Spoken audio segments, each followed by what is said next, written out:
สื้อผ้าฮ้อนบ่ฮอดไม่ใช่เป็นเครื่อง เป็นเครื่องไปเลย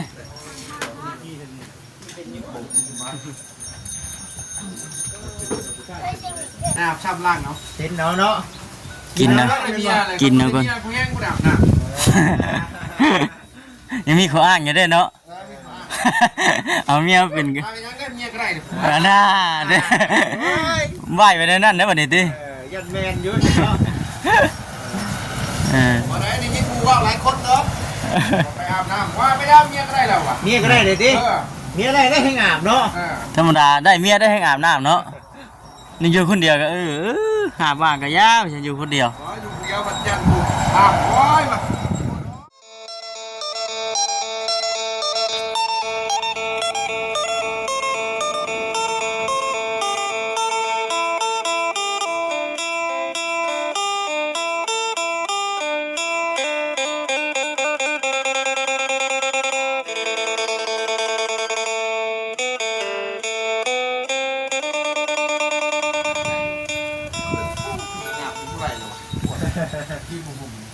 เวลาครับวันนี้อาบช้ำล่างเนาะเห็นเนาะ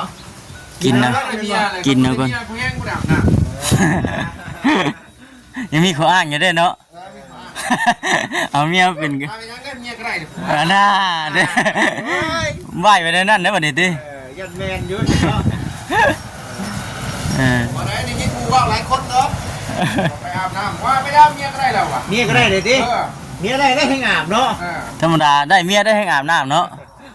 นี่อยู่คนเดียวก็หาบ้านก็ยาวฉันอยู่คนเดียวอยู่คนเดียวมันยันบุกอาบโอ้ยมาน้องอยู่คนเดียวน้ำดอกว่าแห้งเป็นตะนายมาดิติชื่อน้ำว่าสิแห้งเป็นตะนายมาดิเนาะนี่ใครเนี้ยเราเมียก็มีแล้วฉันอาบว่าก็ได้เมียอยู่ฉันแม่นคุมเราอีกนี่เลยเนาะเขาเรื่องการอาบน้ำบ่เซ็นเลยมีแต่เส้นบ่มีแต่เส้นติดหนีไว้ก่อนว่าฉันนี่เลยสิมันหนามือกับติดหนีอีก2 มื้อเลยติดหนีเลย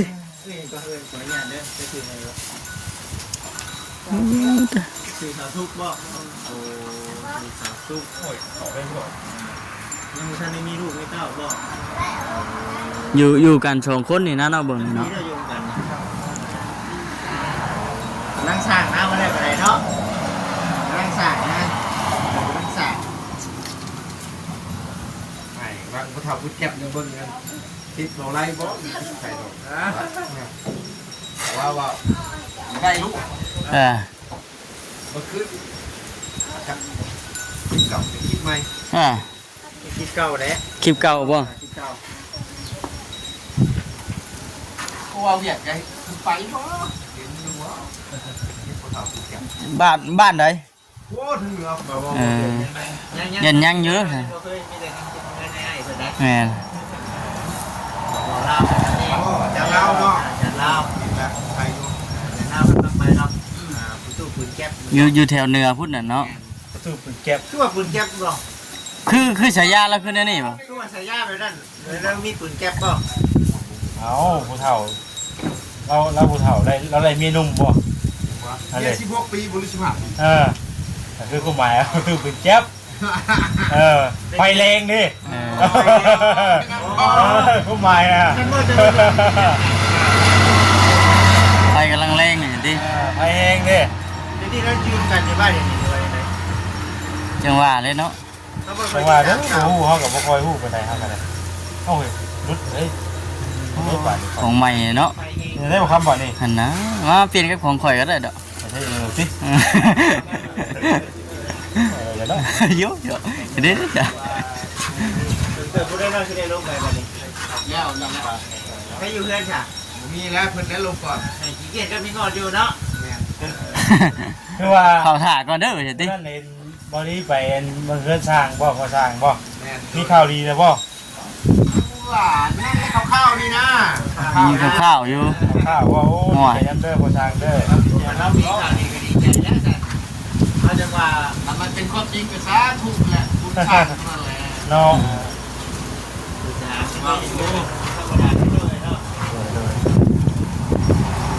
รุ่นเบิ้งเราพอทางเนาะมีแหละ รอยุคข่อยรอย้ำหนาวนะข่อยหายุ่งได้หมู่ดอกเพิ่นน่ะนะ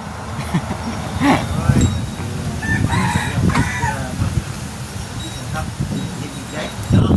ซอยซานก็ใส่กินอยู่เนาะแม่นบ่สิเรียกเขาเนาะเนาะทำไมซอยซาน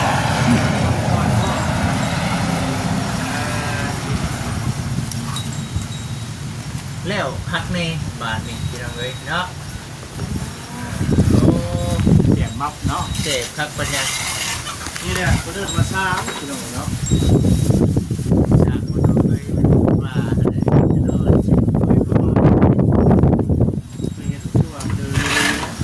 เฮ็ดยังได้ใช่น้ำชาคุณนี่แต่กอยปูนครับนาคุณนี่ว่าก็ได้นะว่าชื่ออยู่เนาะชื่อมูลอยนี่เนาะชื่อมูลอยก็หยอกเมียสร้างจะเด้อสร้างเด้อจะให้ได้เด้อ ขอบใจ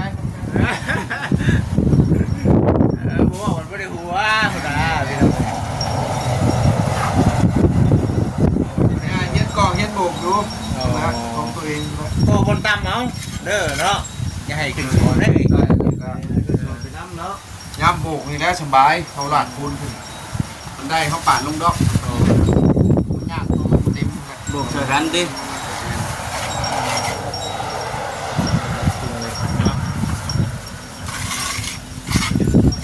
นี่ก็เด่นรักอ่ะเขาเห็นช่องนี้นี่ครับ เป็นกันเต็มเลยคือของใครของมันได้ตัวเนี้ย ห้องบริยิน บริกินมีเวลาหน้าดีเก่งครับชิดเนาะ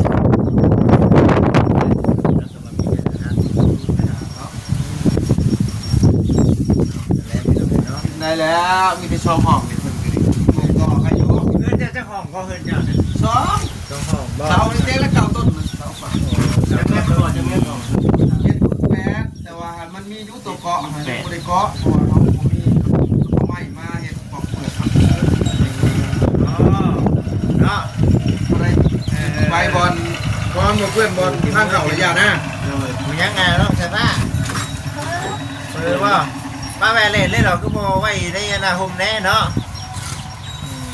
บ่อยากให้มันเย็นไว้เนาะ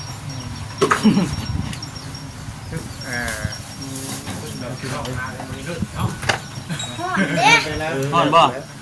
เดี๋ยวพะฮ้อนบ่ ฮอด ไม่ใส่ เป็นเครื่อง หาเป็นเครื่องใส่ได้ไหม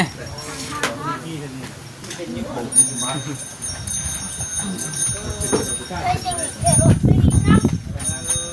คุณว่าใครว่านี่คุณใช่ว่า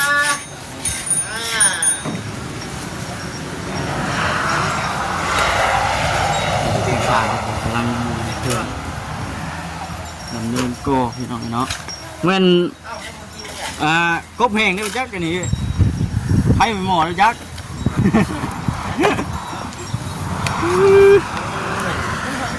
เฮ้ยว่าเถอะบายดี คุณคุณว่าว่า อ้าวเป็นไงเนาะสบายดีเด้อ อย่างไรบ่จิตเกลือคุณแบบ ยูทูบเบอร์หน้าใหม่ ว่า ช่องวันที่ไหนก็วัน บ่าวบี้ซาแนล เบาบี้ชาแนล นอกจากภาพมันว่าอยู่กินอยู่ว่าพี่ว่าไผว่ะ โดย หาก็เริ่มบ่ แม่ถ้าก็ตั้งว่านี่เลยแต่ก็ เมื่อวานนี้เลย ไม่มันหมาดเลย ที่ตามทะเลเลยดิ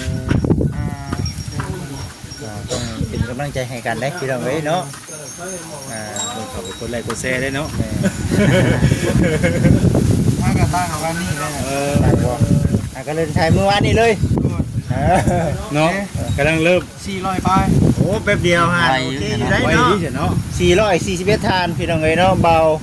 าบี้เนาะหาเบาบี้ชาแนล ฝากให้ฝากกดติดตามให้เด้อ สิเข้าไปติดตามให้นี่ก็ได้ แม่ ช่วยๆกันเฮาเนาะทีมงานเฮาพี่น้องเอ้ย ก็อยากเห็ดแต่ร่นแล้ววันนี้ได้เห็ดแท้แล้ว เบิ่ง ว่า เนาะ แต่ว่าเจ้าว่าเด่นซื่อๆได้ ว่ากับไอ้เพิ่นจะพี่ใกล้ เห็นบ่ คนละบ่นี่คือว่าเพิ่นเว้าเล่นเลยเพิ่นเห็นเพิ่นค้าขายนั่นนี่อยู่เนาะเพิ่นก็ถึงน้องอยู่แม่นบ่ล่ะ เขาอยากลองแบบใหม่เนาะ แบบใหม่เขาอยู่ในจุดที่เก่ารายการนั้น อยากจะไปตาน้ำแน่เนาะไป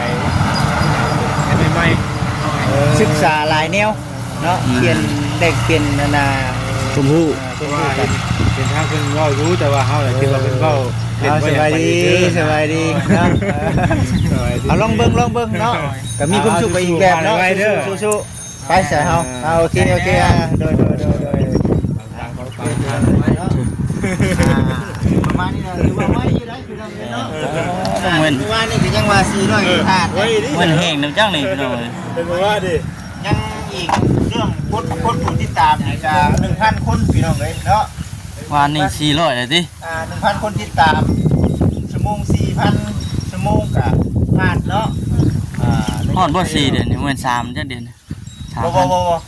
สิบอกนี่หน่อยก็ตามแต่ ยัง4,000นี่ก็เห็นว่าเสือ น้องจะถ่ายผ่านมาอีดอกเนาะ ตรวจจาดเขาเดียวเลยเด้อ เฮ็ดเวียกให้อ้ายเพิ่นเบิ่งนี่เด้อพอผู้ติดตามทั้งอ้ายเพิ่นผ่านนำ เวียกถนัดนั่นแหละเราเฮ็ดเวียกเวียกยังเวียกถนัดจ้ะ บ่มีนะบ่บัด เยอะ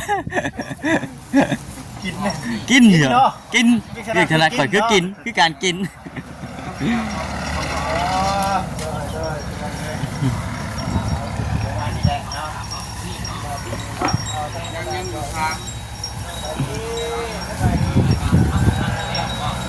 เด้อเอาแนว หนาวนี่เอาอัดสามก็เดี๋ยวนี้เนาะ จะอุ่นบ่ หนาวนี่อัดสามโดดเนาะ สบายดี สบายดี คือมาใส่เลเบนงามแท้นี่ เออ ขาย่อง ขายอกแม่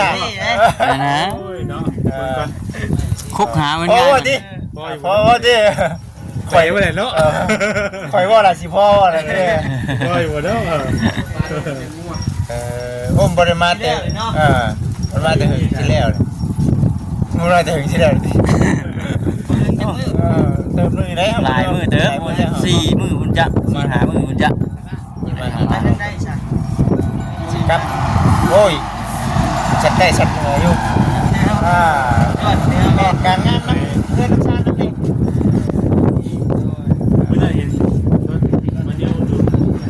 วานนี่เนาะ มันจะบอกทำไม วานนี่แหละ แม่แม่ ลงไปทาง ไปเยี่ยมนี่ครับอากาศ ก็คือจอดอยู่นำทางเป็นยังไง ทาง ทาง บนห้านสแปงไงนะห้านสแปง ห้างกินสีบ่เล่นไปถ่ายคลิป เดี๋ยวเอาไปขายสาวอยู่เนาะ เคยบอก เคยเป็นอยู่แล้ว โดย ก็เป็นทางกันแล้ว อันนี้เป็นในคลิปแล้วได้ว่าเห็นไตต้นเลยกับเด็กไปเบิ่งนะไปเบิ่งน้ำกัน เป็นยังไง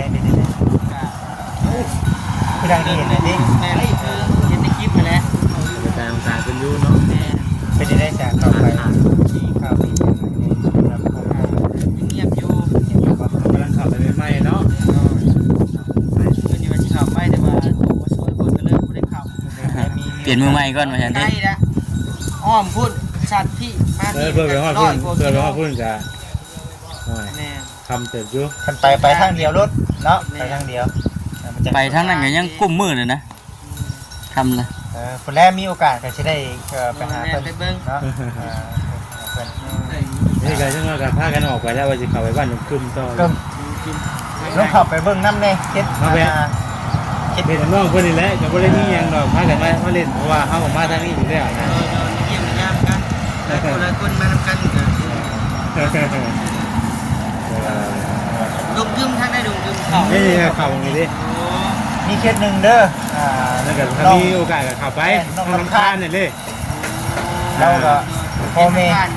พ่อแม่มี นั่นแหละว่าจะขับไปนอกคนนั่นแหละ อีดีได้น่ะลำบากดี นี่พ่อแม่เลยพ่อ มีพ่อแม่อยู่คนเดียวเลยเดี๋ยวเพื่อนกับบุมีฟ้า ใกล้เติบบ่เข้าไป บ่นะ นี่บ้านขับไปเขาขำมัน บนฮอดบ้านหนุ่มกึมอยู่นะทาง ปลาไหลคุก ปลาไหลคุก ปลาไหลคุก เราจะขับไปหาน้องคนนั้น มีโอกาสเด้อ มีโอกาสเข้าไปเยี่ยมน้องคนแน่ โดย ก็สิได้เอาเนาะ ตัวน้องคนอยู่ เขาซอยยังไม่ได้กันเขาชิ้นน้ำไปเนาะ โดย ก็ได้นั่ง ก็ได้ให้เอฟซีเพิ่นเห็นหลายๆว่าผู้หญิงอยู่ตัวผู้เดียว บางครั้งเมื่อข้างเข้าไปเมื่อสี่ค่ำเลยขับไปเมื่อค่ำเนาะ ทำ นัดพ่อพ่อ 4 ปี ไปเลย แม่น ไปใช้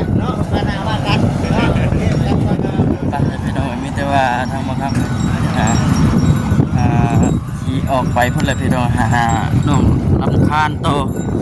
น้องลำคาญสุดใจพี่น้องเนาะ4เพิ่นก็ได้ไอ้กันมีแต่ว่าไปพบไปพ้อกันอย่าพูดแล้วก็คือว่าอะไรพี่น้องจังไดก็ฝากทางเพื่อนคือผู้ติดตามชมแล้วก็เป็นกำลังใจให้เนี่ยเด้อพี่น้องเด้อเข้ามาเบิ่งมาชมแล้วก็อย่าพากดข้ามโฆษณาของข้ามไปนะพี่น้องเนาะเข้ามาเบิ่งมาชมแล้วก็คอมเมนต์กันเข้ามาจ้ะคือในเรื่องเรือนชานของน้องสายฟ้าน้องบุตรวีก็ถือว่าใกล้จะสำเร็จแล้วพี่น้องเนาะในขั้นตอนที่ว่างบที่มีอยู่ในปัจจุบันนี้นะส่วนเหตุอื่นๆต่อไปก็ยังบ่ทันได้มีพี่น้องเนาะนี่เฉพาะงบที่ว่าเพิ่นเฮ็ดอยู่ในตอนนี้ใกล้สิแล้วถึง